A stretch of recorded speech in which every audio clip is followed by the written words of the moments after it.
कक्षा 4 पाठ 12 एक हमारा देश। प्रस्तुत अध्याय सुप्रसिद्ध कवि गिरीश पंकज द्वारा रचित देश प्रेम की एक बाल कविता है। इसमें उन्होंने देश की सभ्यता, भौगोलिक स्थिति आदि का सुंदर वर्णन किया है। आइए इसे पढ़ते हैं। तरह तरह के रंग रूप हैं, तरह तरह के वेश, लेकिन सब है भाई भाई एक हमारा देश। इसमें कवि कहते हैं कि देश में मतलब सभी जो लोग हैं, तरह तरह के रंग हैं, उनके रूप हैं और तरह तरह के कपड़े पहनते हैं। कोई अलग तरह के पहनते हैं, जैसे जहाँ भी अपने अपने स्टेट के अकॉर्डिंग जो कपड़े पहनते हैं, अपने अपने राज्य के अकॉर्डिंग कपड़े पहनते हैं, लेकिन फिर भी क्या है, सब आपस में भाई भाई हैं और हमारा देश एक है। इतनी विविधताओं में अनेकता में एकता अपने देश के लिए कहा जाता है। अनेकता यहाँ की जलवायु अलग अलग है, भाषा अलग है, कपड़े अलग हैं अलग स्टेट्स में, लेकिन तब भी अनेकता में एकता है और हमारा देश एक है। धर्म और भाषा के झगड़े अरे कौन फैलाता, पूछ रही है दुखी हृदय से अपनी भारत माता। क्या बेटे ही अपनी माँ को पहुँचाते हैं कलेश। भारत माता जो है, भारत को माता जो भारत माँ माना गया है, तो भारत माता पूछ रही हैं कि ये धर्म के नाम पर, भाषा के नाम पर क्यों झगड़ते हो, कौन फैला रहा है ये झगड़े। और बहुत दुखी है वो, उनका हृदय दुखी है। वो जानना चाहती हैं क्या बच्चे ही अपनी माँ के हृदय को कलेश पहुँचाएंगे। तो धर्म भाषा के नाम पर झगड़े मत करो, इससे भारत माता को कष्ट होता है और बच्चों को अपनी माँ को कष्ट नहीं पहुँचाना चाहिए। आज़ादी की आन की रक्षा करना अपना कर्म, देश हमारा सबसे पहले, देश हमारा धर्म। अपनी आज़ादी का सम्मान की, अपनी आज़ादी की रक्षा करना ही हमारा सबसे पहला कर्तव्य है, हमारा सबसे पहला कार्य है। और हमारा देश हमारे लिए सबसे पहले है और देश ही हमारा धर्म है। मतलब हम न हिंदू हैं, न मुस्लिम हैं, न सिख हैं, न ईसाई हैं, हम केवल भारतीय हैं। जो भारत है, भारत देश, वही हमारा धर्म है।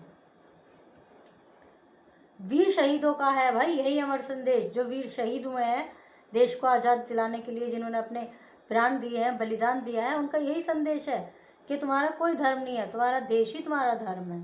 तो आपस में मिलजुल कर रहो। घर घर अलग जगाना है, लोगों को समझाना है।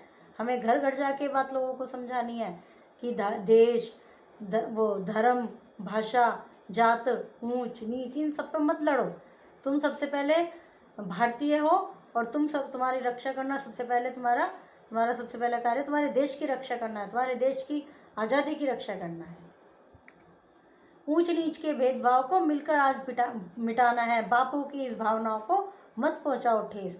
इसमें कवि कहते हैं जो ऊंच नीच का भेदभाव आ चुका है, गरीब अमीर, ऊंच जाति नीच जाति और अछूत, ये सबको मिटा दो।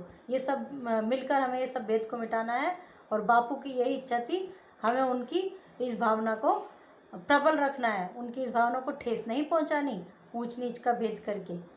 तरह तरह के रूप रंग हैं, तरह तरह के वेश, लेकिन सब है भाई भाई एक हमारा देश। तरह तरह के रूप रंग होने के बावजूद, तरह तरह के वेशभूषा होने के बावजूद भी हम सब भाई भाई हैं और हमारा देश एक है। ऊंच नीच का भेदभाव कैसे मिट सकता है, लोगों को समझा बुझाकर। देश की आज़ादी की सुरक्षित रखने के लिए हम सभी भेदभाव मिटाकर भाईचारा पैदा करें। देश की प्रत्येक समस्या का सामूहिक रूप से सामना कर समाधान खोजें। रूप रंग वेश को भुलाकर समस्या का संयुक्त प्रयास करना चाहिए। सभी भेदभाव मिटाकर भाईचारा पैदा करें। इनको पूरा कीजिए। प्रश्नोत्तर। शुद्ध रूप लिखिए। पे में नीचे रे, ले, ये, ले, इस तरह से। वचन बदल कर लिखिए।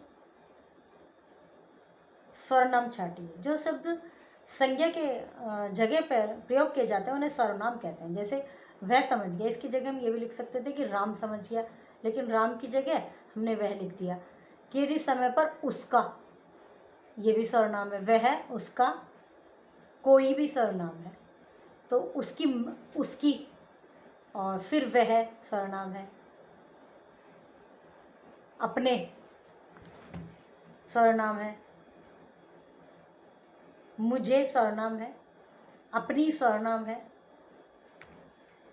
विराम चिन्ह लगाकर वाक्य को दोबारा लिखिए। विराम चिन्ह, इन्वर्टेड कोमा, इस तरह के। निम्नलिखित स्वतंत्रता सेनानियों के प्रसिद्ध नारे लिखिए। जैसे महात्मा गांधी का क्या नारा था, करो या मरो, वैसे सुभाष चंद्र बोस, भगत सिंह, चंद्रशेखर आजाद। पाठ समाप्त हुआ।